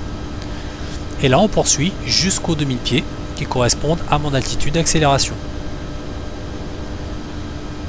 Ici, je pourrais déjà rentrer les volets, on ne le fait pas. On garde la situation comme ça, on a rentré un cran de volet, terminé, on attend vraiment l'altitude d'accélération. Maintenant, je suis au-dessus, de toute façon, je peux rentrer.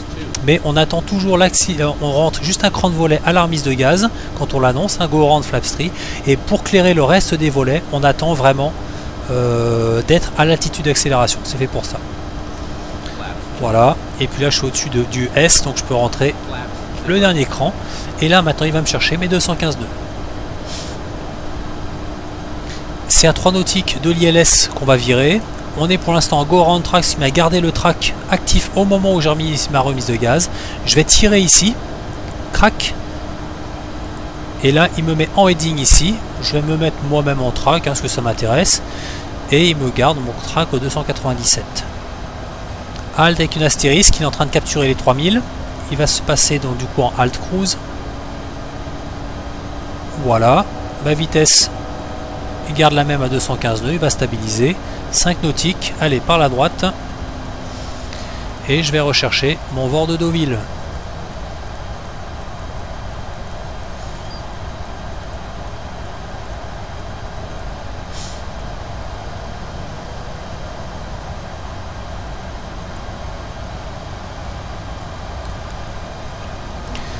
Alors j'ai oublié de dire quelque chose tout à l'heure là, il peut pas me mettre deux affichages avec des aiguilles comme ça, vous voyez, de barres de déviation. Donc il l'affiche ici pour l'ILS, mais je peux pas en avoir une pour le VOR. Mais c'est quand même assez pratique, parce que du coup, si vous voulez, c'est comme si il me le centrait automatiquement ma course du VOR, et j'ai une indication directe, j'ai une lecture directe de ma position de mon VOR. Donc j'ai pas à synchroniser ma course, si vous voulez, du VOR pour savoir quelle est ma déviation. En clair, je considère que j'ai toujours une déviation à 0. Il la synchronise en permanence. Donc j'ai vraiment juste à la suivre, vous voyez ici, mon bug bleu, j'ai plus qu'à l'amener en face de mon aiguille du VOR, de manière à les pointer sur mon VOR de Deauville.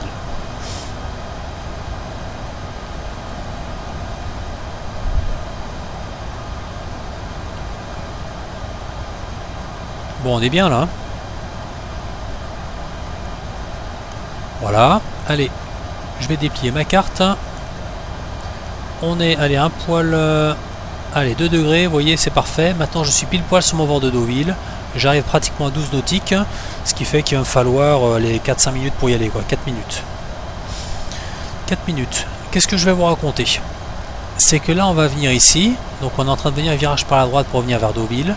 Ici, on va faire une entrée directe. Ce que je vous propose, tiens, on va faire un truc... on va faire quelque chose, tiens.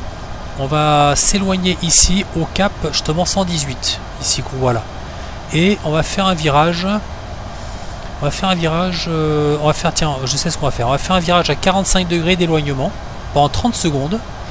Et ensuite, on va revenir ici, faire 180 degrés d'écart, de manière à se réaligner sur la course de l'ILS. Alors, comme je suis nul en maths, faut que je fasse ça sur un papier. Donc on a dit qu'on allait s'éloigner, là c'est de l'impro complète, hein. Donc on va arriver ici, on va s'éloigner au 118 ici, d'accord, 118, et ensuite on va prendre 45 degrés par la droite, donc ça fait 118 plus 45, ça nous amènera au cap 163. 163 et 163, j'ai envie de dire moins 180 degrés quand j'effectuerai mon virage par la gauche. Ça nous fait 17, ça fait 343. 343. Alors, donc ce qu'on va faire ici, on s'éloigne au 118, on va aller jusqu'au 11 nautique ici. On va s'éloigner après par la droite, on va faire un virage de 45 degrés qui nous amène donc 118 plus 45, 163. On s'éloigne de 30 secondes et là on va effectuer un virage par la gauche de 180 degrés ici, donc ça nous amène au 343. et jusqu'à, on va armer le mode approche et comme ça il viendra tranquillement s'aligner sur l'ILS. Donc ça c'est une technique de virage si vous voulez qui est utilisable facilement par tous les avions, hein. C'est pas uniquement valide sur un gros porteur, sur un Cessna ça marche pareil. Donc un virage classique pour effectuer comme ça un retournement, un 45-180 ça marche très bien. Allez, 3 nautiques. On n'a pas un gros virage à faire, on est au 130, ouais 130 pour le 118, c'est que dalle. On va anticiper de même pas 0.5, ça suffira, 0.4, ce sera suffisant. Ici on va pouvoir activer l'approche. Vous voyez, 210 nœuds, donc la première c'était 212, la deuxième 211, la 210, qu'on a cramé du fuel depuis. On confirme, on active l'approche et ici il va décélérer tranquillement vers 210 du coup. Un nautique, je suis sur le point de tourner tranquillement à gauche.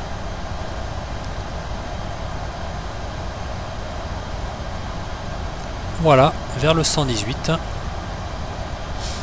Et c'est un track, hein, donc le track, je vous rappelle, qui prend pas en compte, qui prend en compte la dérive du vent et du coup il ne dérivera pas justement.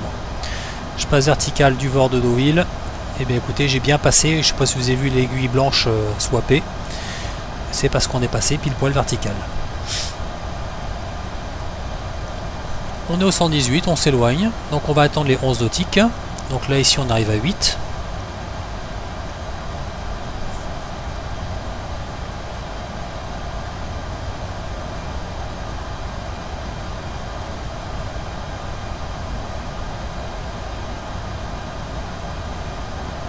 Oui, on est pas mal, hein, parce que là on est même aligné par rapport au lock, ça veut dire qu'on est en train de pile poil suivre la trajectoire ici. On est pratiquement à suivre, ouais, il y a 1 degré d'écart par rapport à la trajectoire du lock. Donc on est bien.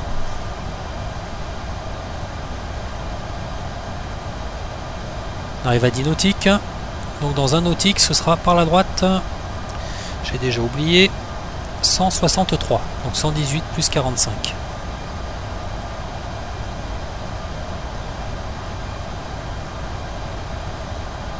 Top, allez. Voilà, 163. Dès qu'il sera stabilisé, je prends un top.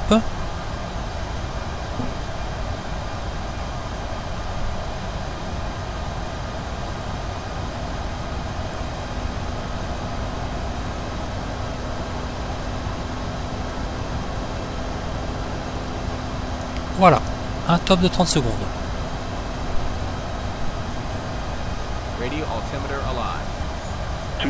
Alors quand il dit ça, Radio Altimeter Alive, c'est parce que il capte la sonde, c'est à 2500 pieds qu'elle s'active. Donc là en l'occurrence il m'annonce justement qu'il l'a capté à 2005.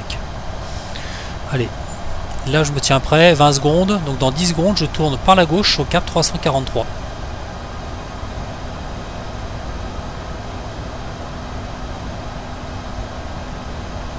Voilà. Je suis en train de tourner par la gauche.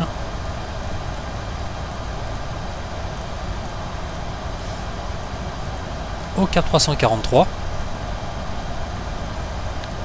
Donc là vous voyez ce qu'on a fait, on était ici à 11 nautiques, ici 45 degrés d'écart, on est en train de faire le 180 et ce que je vais faire c'est qu'ici quand je serai à moins de 90 degrés, eh bien je vais pouvoir armer mon mode approche ici pour qu'il aille chercher le lock. Voilà, on voit la petite pinule hein, qui m'indique le cap 343, enfin le track, hein, pardon, excusez-moi. Pour l'instant on est bien en alt cruise et en track. Là je suis à moins de 90 degrés. J'active mon mode approche. Le lock il est armé mais pas encore engagé. Le glide est armé mais pas encore engagé. Ça va pas tarder. Enfin pas tout de suite, peut-être encore 30 secondes pour aller le chercher.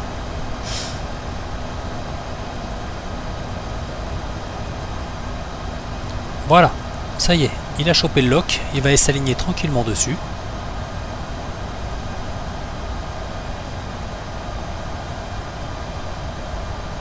Ah, j'ai oublié de désarmer les grandes spoilers tout à l'heure, bah tant pis, hein. Écoutez, on va considérer qu'ils soient armés pour la prochaine approche. Et là donc je fais une approche directe, donc après je peux venir d'ici, je peux venir de là, je peux venir d'ici. À chaque fois, de toute façon, dans ce secteur là, je viendrai directement prendre mon approche comme ça. En teardrop, je viens comme ça, et en parallèle, je viens comme ça.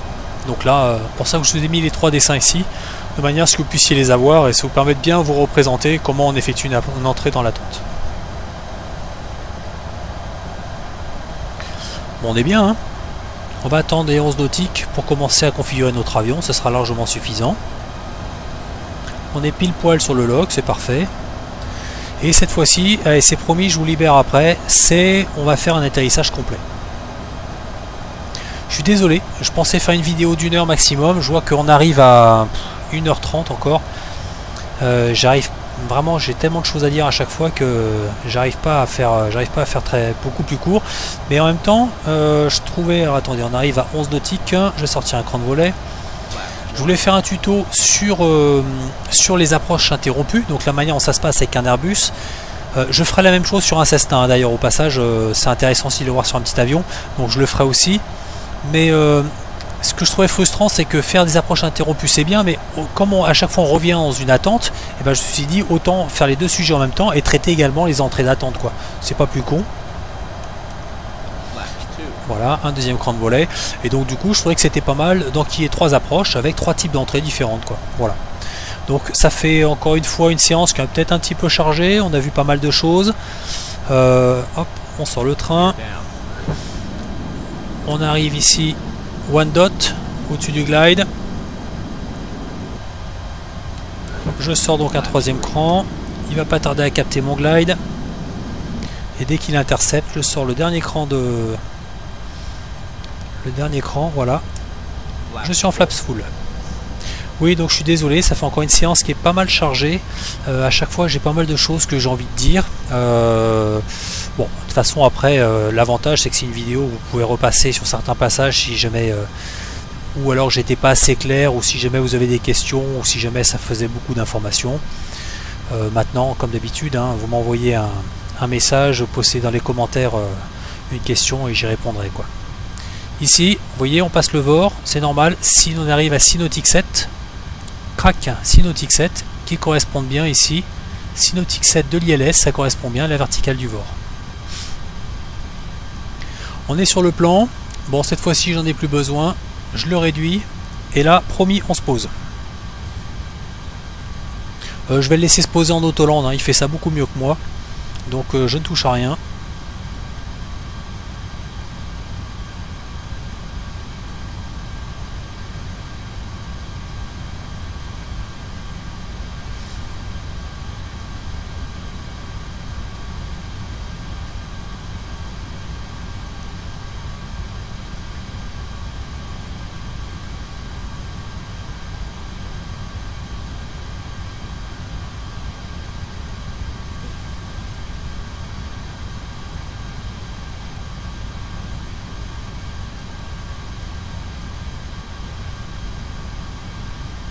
Bon, vu que ça fait ouais, déjà 1h30, pratiquement 1h33, une fois qu'on sera posé, je m'arrêterai sur la piste et puis on fera pas de roulage pour aller jusqu'au parking.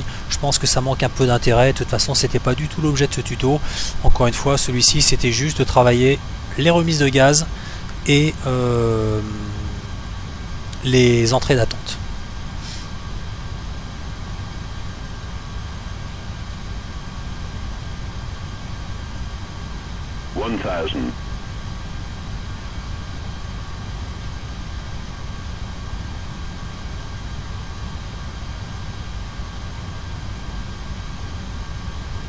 Donc là on touche à rien jusqu'au moment où il m'annoncera retard quand il arrivera vers 20 pieds, et dans ces cas là je mets les gaz au ralenti et c'est tout.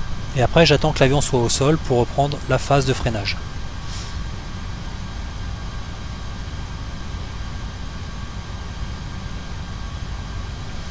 Et d'ailleurs je ne vais pas appliquer de reverse et on va voir combien il lui faut de pistes. Je pense qu'il va bouffer pas mal de bandes pour le freinage. On va regarder. 500. Allez, 500.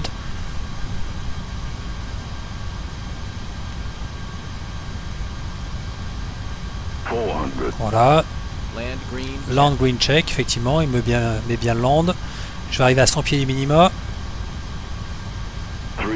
Voilà, 100 above. Cette fois-ci, allez, je vois la piste. Décision, on poursuit.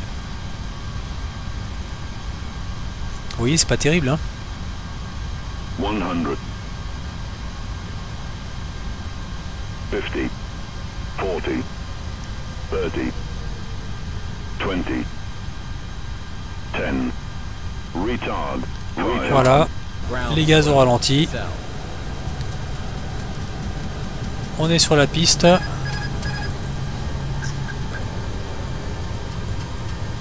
On freine. Allez, voilà, volontairement je le laisse aller. Vous voyez où ça nous mène par rapport au seuil de la piste 20, enfin 12 pardon. On bouffe un peu de piste quand même, hein. 79. Bon, j'ai pas sorti les reverse, hein, c'est pour ça que je vous disais c'est volontaire. Je vais juste voir la distance de freinage qu'il allait prendre.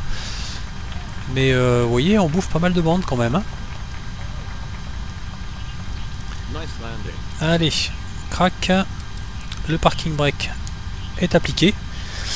C'est fini. Il y a une chose que je n'ai pas précisé, c'est que lorsqu'on a fait donc nos remises de gaz, à chaque fois, donc vous avez vu, hein, quand on applique la poussée max Toga, dans ces cas-là, il active automatiquement en guidage horizontal, c'est GATRK pour Go Around Track. Donc il garde en mémoire le dernier track qu'on avait lorsqu'on appuie sur le bouton Go Around, enfin mis les gaz, et il va garder ce track là.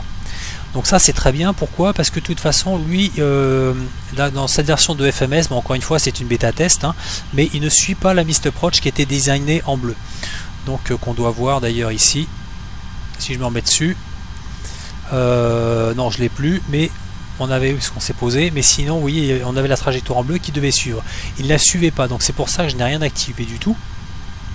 Mais une fois qu'on a poursuivi comme ça, on est donc en Go Around Track. Une fois qu'on est bien établi sur la trajectoire, que tout est bon, il nous suffit après de cliquer ici.